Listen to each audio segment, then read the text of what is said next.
Good morning, everybody. We have so many of you this morning. This is wonderful. And welcome.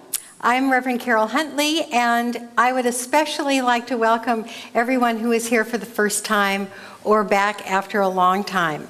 We have here at the corners of the room people from our newcomer team, our membership team, that's the same thing, and they have a packet of information about our community, and in that packet is a little blue card like this.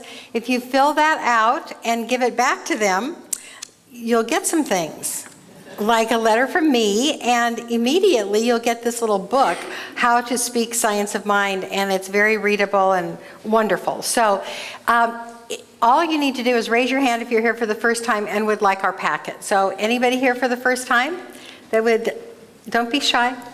There's one, yay. There's another one, awesome. Keep your hand up till you get your little packet, okay. Welcome, and I'd love to meet you personally.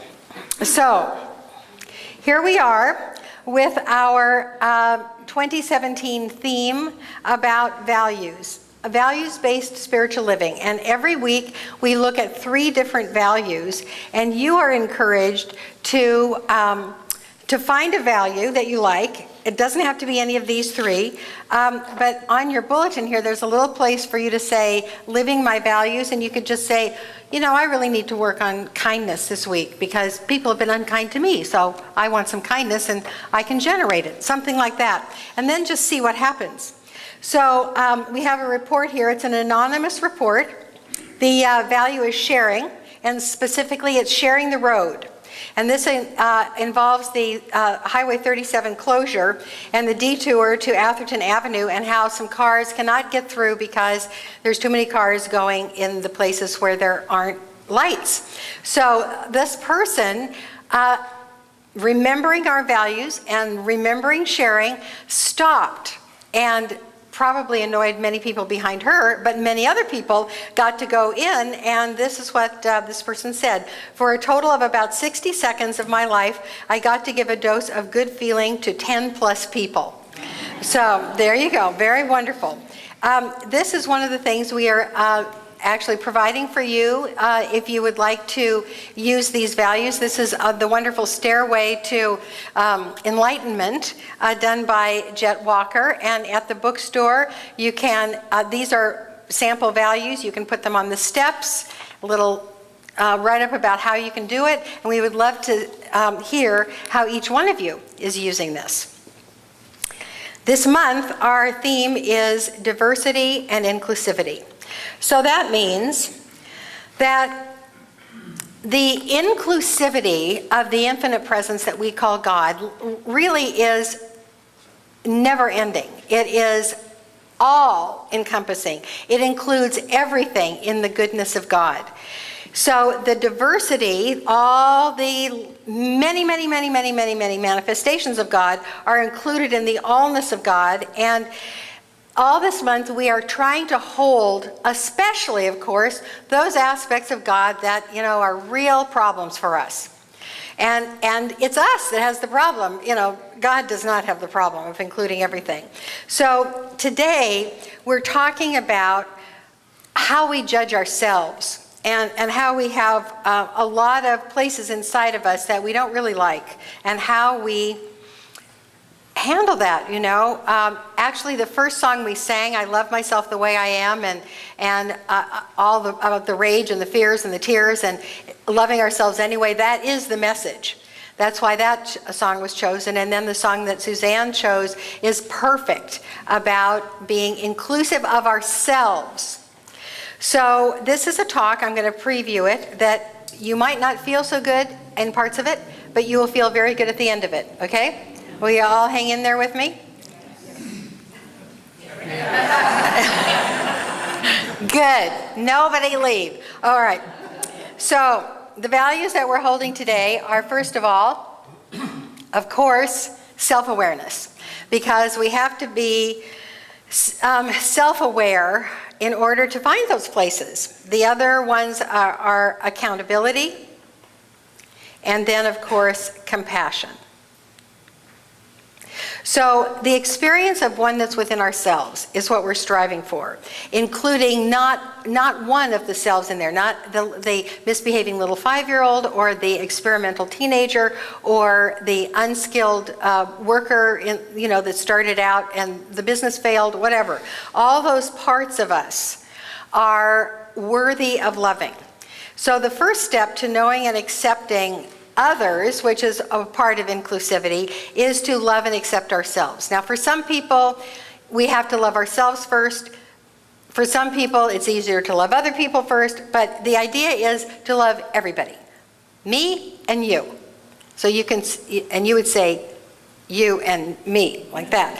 So nobody's going to reach enlightenment, the top of those stairs, and say, well, I love almost everybody. But I have maintained a healthy self-hatred for parts of myself and about 10 other people. No, we're not going to be able to do that. We're not going to do that. So the idea about self-awareness is that knowing, as it says in the song, we are perfect, whole, and complete in essence. And there are places that don't express that perfection yet. Anybody have any of those places? Is it just me? Okay, a few of you. All right, good. So we call those places flaws sometimes.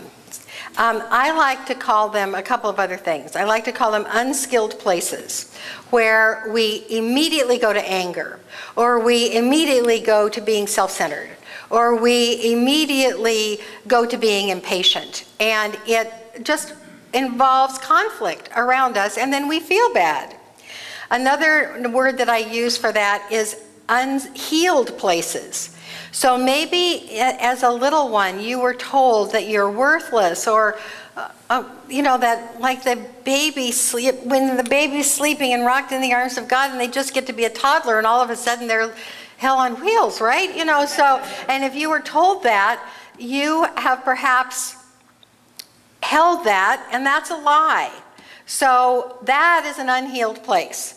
And in order for us to accept and include the diversity of all of us inside, we have to love all those places. So that's what we're looking at today, is the unhealed places within us to reveal the underlying perfection.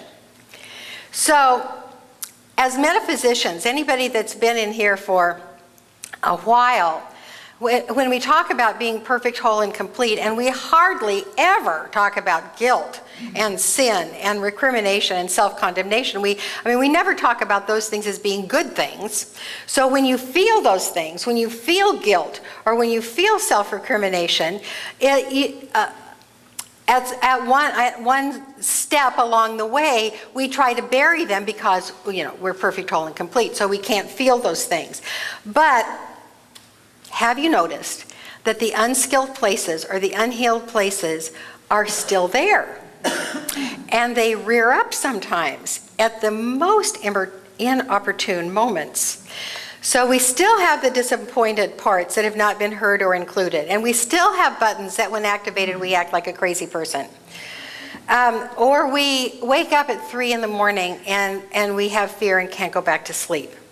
So if we're pressed for that, if we say, all right, describe that right there that you want to bury, right there, we feel broken. We feel like the perfection is a lie, or that it's unavailable to us. And we don't like that feeling, so again, we try to hide it, but it's not working so well. Much more better to be broken open, to just let it go and be broken open. So this then is the title of the talk. Is that the sweetest thing? The blessings of being broken open. So I have a couple of quotes. One is from Vance Havner. I don't know who he is, but he said something very wise. He said, God uses broken things.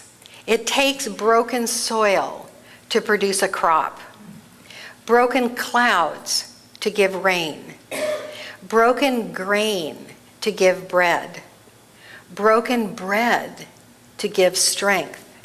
It is the broken alabaster box that gives forth the perfume. So what he's saying there is that being broken open revives us in a way that keeping everything hidden never does. Rumi says, the wound is the place where the light enters you. So I just want you to look at the altar. This was done by Mark Cooper today, and there's a broken pot with the light coming out of it. And then that pot turned over. That's the stuck person. That's the broken person that isn't broken open yet. And look, still the light is trying to get out. It's trying to get out. So to be even more obvious, here's an image of the feeling of being broken, of hiding, of holding on to oneself, to not accepting that there's any possibility of growth, but being stuck and self-critical and just feeling dejected and that there's no life there. There's no, in this image, something has to happen, or that is a stuck person. And contrasting that to this. This is us being cracked open. It's a statue, but it says what I'm trying to say perfectly. That when we crack open, and that's like just giving up on trying to hide the places that need growth. We just give up on that, and we say, yeah, I've really got some work to do. And that breaking open does a couple of things. It lets the light in, kind of like Easter. We're coming up on Easter, and you know how sometimes when you color hard-boiled eggs, they don't look like they're cracked, but they are cracked, and then the ink, the paint, the dye gets into those cracks in a heavier line of color. That's the idea of having a crack in us, that the divine light can get in and the divine light can get out. So we are actually broken open. So Jean Houston writes about this in her book, The Search for the Beloved. And this is in a chapter called The Sacred Wound. And when we are facing what is unpleasant to us about ourselves, it really feels like we are ripping the Band-Aid off of a wound. As we've tried our very, very best to keep it closed. We've tried to keep it under wraps. We've tried to keep it invisible, and it's not working so well. And so we rip it open, and it hurts. So she writes, the wounding becomes sacred when we are willing to release our old stories to become the vehicles through which the new story may emerge into time. When we fail to do this, we tend to repeat the same old story over and over again. Soul making requires that you die to one story to be reborn to a larger one.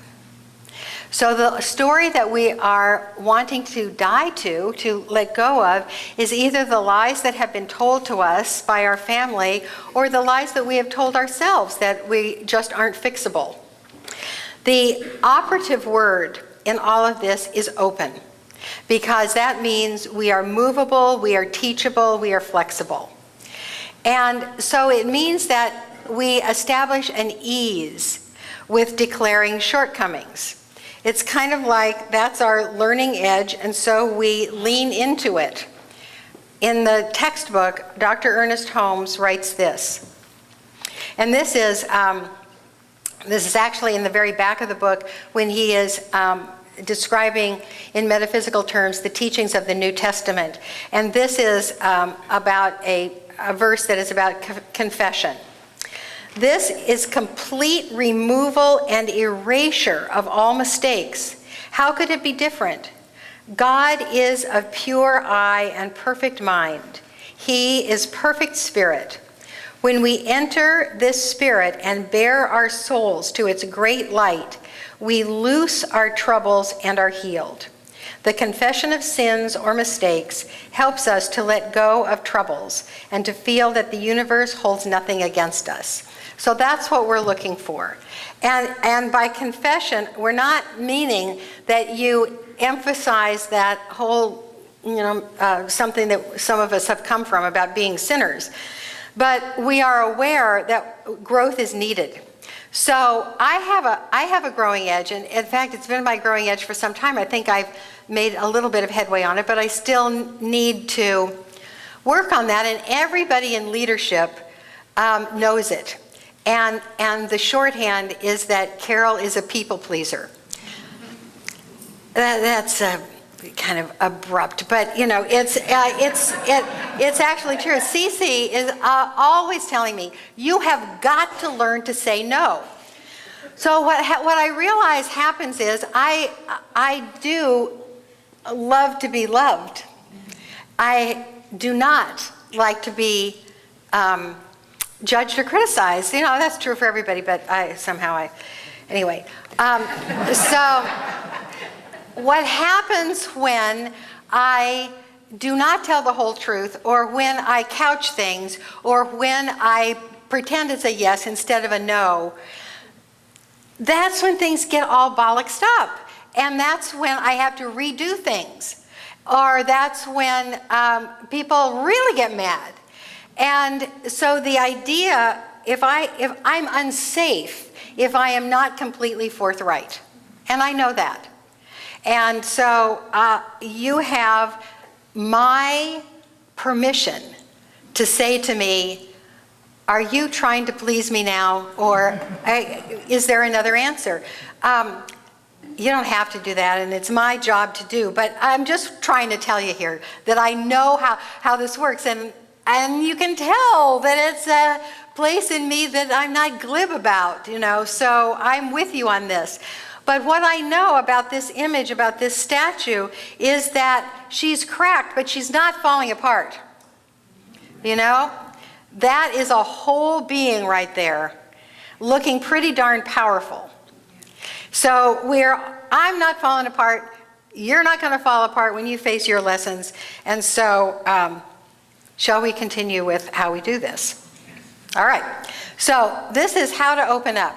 This is going to be like the worst part, all right? Then we're going to get a lot happier. Because the first thing is, your choice is to hit bottom.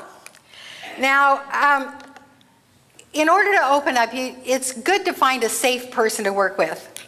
Safe people over here, the practitioners. And me, I can take people's growing edges. The 12-steppers really know how to do this in taking an inventory. So hitting bottom is any level of discomfort. It's not the base bottom. It's not, like that poor guy in the street. It is your personal bottom where you say, this is not my experience anymore. This is not my experience or the experience of my beloveds anymore. I am going to work on healing this. That can be your bottom, whatever it is. The next is admit shortcomings. So years ago, we had a speaker series, and this was an author. I believe she was an Amish woman who had a book about quilts, and I can't remember her name. But what I do remember is in her presentation, sort of as a throwaway line, she said, well, I'm really motivated by fear, so blah, blah, blah, blah, blah, and I do this. And it was so non-judgmental of herself. It's just like, I have to watch out for myself because fear is active in my life, and so I have to overcome it and do this and this and this. But she was so easy with it. And so admitting shortcomings, when you can get to admit your shortcomings as sort of matter of fact, and you can tell I have a little work to do on that. I wasn't really matter of fact with my shortcomings, but when we get to our shortcomings where we can just say, yep, this is it. This is what I'm working on, and that's me.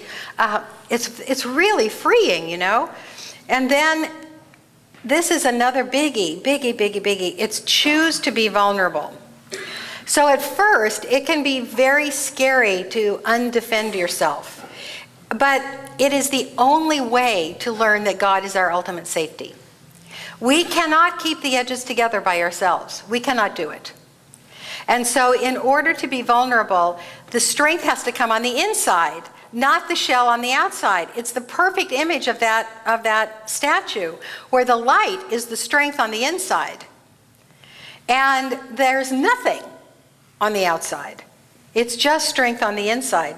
So that is really freeing when you can get there. So just to reiterate here, these are the behaviors that we don't want, all right?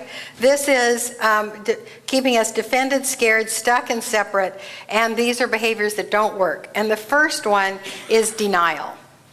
Now, denial is refusing to look at your issue. I would call it a problem. Refusing to look at your problem. In fact, what you say is, there's no problem. There's no problem. So when you look at our values, there's no chance for self-awareness, there's no chance for accountability, and there's no chance for compassion when you're in denial. The next thing to avoid is projection. Projection is blaming somebody else for what you know that you are doing. And so what you say to yourself there is, for example, there's dishonesty somewhere in this relationship and it must be you. And so as denial was, the issue was there is no problem. In projection, it's there is a problem, but it's not me. It's you. That's a stuck place. Nothing's going to change there. Pain is going to keep on happening. The next one to avoid is justification. This is giving a reason as to why you're stuck and unable to grow. There's a reason that I'm this way, that I got to stay this way. And so the quote is, that the attitude is, there is a problem, but it's not my fault. I just get caught up in the energy. Anybody, does that, no, nobody does that. The next is defense. There is an armor so strong around me that I can't hear you, I can't see you. I cannot, it's like you were talking a foreign language to me. There is no way that what you're saying is going to get into me. And it is, I see no problem here. It's like, oh, I see no problem because I'm like this woman here, like this. And then finally, if we keep doing all these things, we are mired in self-hatred. And what really happens when we dare to look at it at 3 a.m., our feeling about ourselves is, I am so terrible, I cannot address this problem at all, I am in it for life, and this is the way it is. And that, my darlings, is being stuck on the street like that poor first guy. No chance of the light within or without impacting you. But now we're going to shift, and it's going to start getting a lot better, because we're going to talk now about the power of confronting shortcomings. So this is just the beginning. I mean, if you have not done a lot of work on yourself, or if you've done some, but you still have some areas that you know that I've kind of pushed on a little bit this morning, simply acknowledging them is the first step, because then comes the work of change, all right? And that's another whole set of talks and lessons. But the first is to say, yes, my behavior is unskilled. Let me see how I could change that. That's what you start with. And what happens is that you open with this to human support and divine guidance. I'm telling you that if you go to any of these practitioners and if you say, the pain that she talked about this morning, I've got, and I have no idea what to do about it. They actually don't know what to do about it either, but God does. And they will pray into that so that there is movement in your life.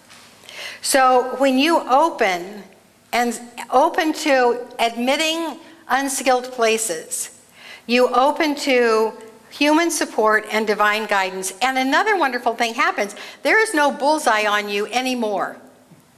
Nobody can come at, when it's like there's no there. When you say, oh yeah, that's true, I need to work on that, and I'm going to take a look at that. They can't come at you anymore. You know, it is a peacemaking, honestly, a peacemaking activity.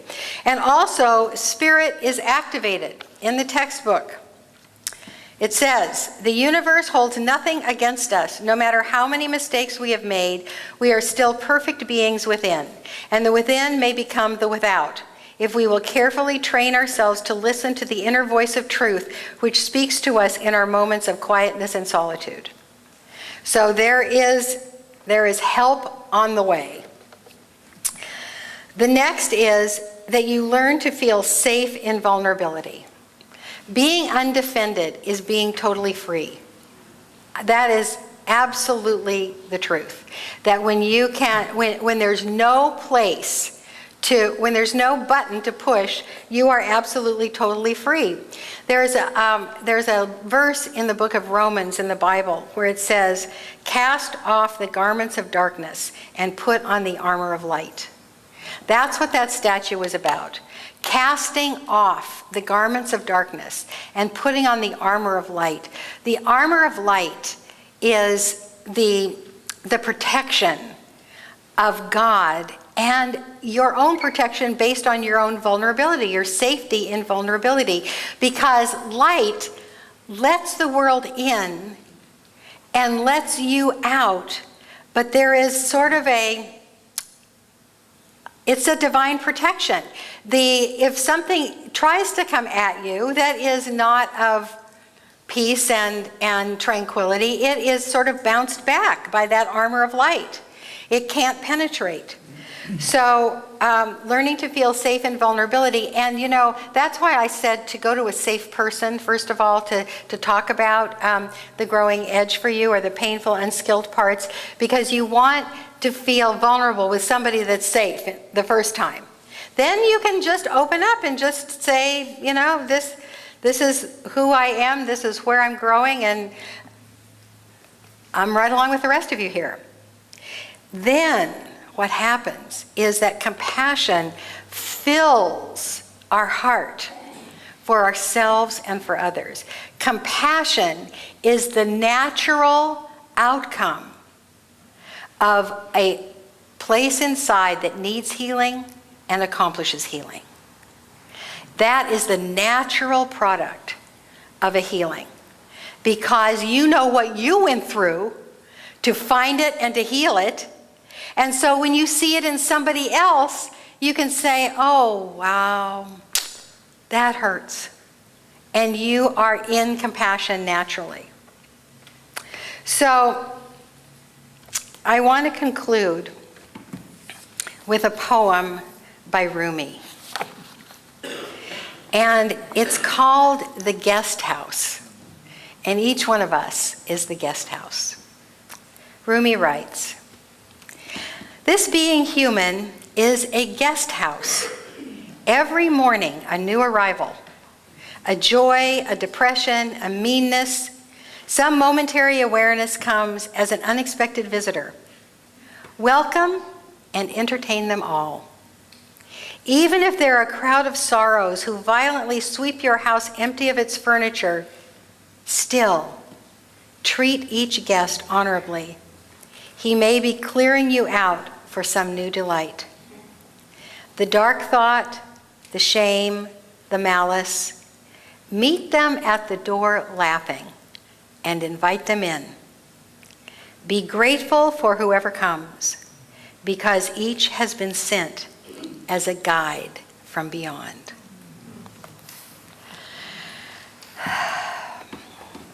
So, here are our values for today. I love these values. Self-awareness, accountability, and compassion. So just reflect for a moment on how powerful these lessons are this year based on values. If you only came this Sunday and never returned and took these values into your life, you would be a center of world peace.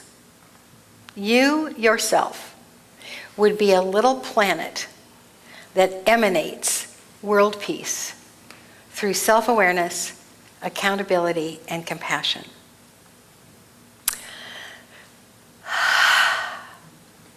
So I'd like to ask the practitioners to surround the room as we pray.